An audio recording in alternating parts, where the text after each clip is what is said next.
මෝහිනී ඉන්න තැනක් තියෙනවා ලංකාවේ. හැම හන්දියක් ගානේ මෝහිනී නැහැ. තම කතාව මේක තමයි මෝහිනීගේ උපත සිද්ධ වෙච්ච කතාව. බදුල්ල පැත්තේ තියෙන ඌව ප්‍රොවින්ස් වල බදුල්ල පැත්තේ තියෙනවා කන්දක්. හරි මම මේ කතාව ඔලෙල්ලෙන් කියලා තියෙනවා. නමුනුකුල කන්ද. අඩි මං හිතන්නේ අඩි 6680ක් දුරද උසයි. අන්නේ කන්දේ ගොඩාක් කල් නොදේ මේ ඇත්තම කතාව මේක තමයි මෝහිනීගේ උපත සිද්ධ වෙච්ච කතාව. ඒ කන්ද ආශ්‍රිත පොඩි ගම්මානයක් තිබිලා තියෙනවා. මේ ගම්මානේ ජීවත් වෙලා ඉඳලා තියෙනවා දුප්පත් වගේ පවුලක ගෑන් ළමෙක් ලස්සන ගෑන් ළමෙක් යකේ නම රන්මලි. රන්මලි කියන ලස්සන ගෑන් ළමෙක් ඉඳලා තියෙනවා. මේ ගෑන් ළමයා පෙම්හාදකමක් ඇති කරගෙන තියෙනවා. පොඩ්ඩක් පොහසත් පැලැන්ති කොල්ලෙක්. ඉතින් අර හැමෝටම වෙන දේ සිද්ධ වෙලා තියෙනවා. ගෙදරින් අකමැතිව. ඉතින් මොකද කරලා තියෙන්නේ? මේ දෙන්න පැනලා යනවා මේ කන්ද. ගිල කන්ද ජීවත් වෙනවා. කන්ද ජීවත් වෙනකොට ටික කාලයක් ජීවත් වෙනකොට ඉතින් මේගොල්ලන්ට බබෙක් හම්බ වෙනවා. ඒක කොහොමද හම්බ වෙන්නේ? ඊ කැල්ල කිව්වේ නැහැ නේද?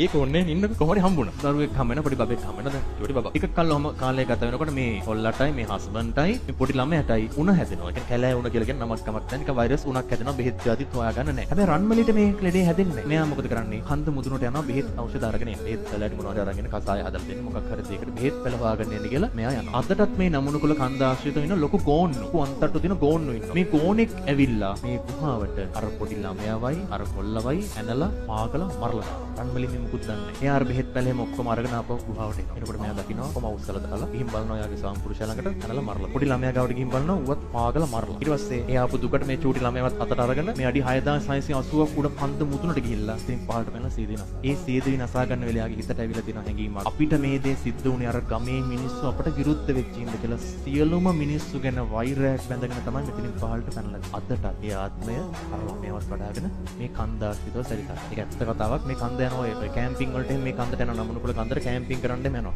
ඒ කීප ගොඩාක් අය දැකලා තියෙනවා. සුදු පාට ඡායාවක් ළමෙක් වඩාගෙන ඈ ගහගෙන ඇවිදගෙන යනවා. අදටත් ඒක තියෙනවා.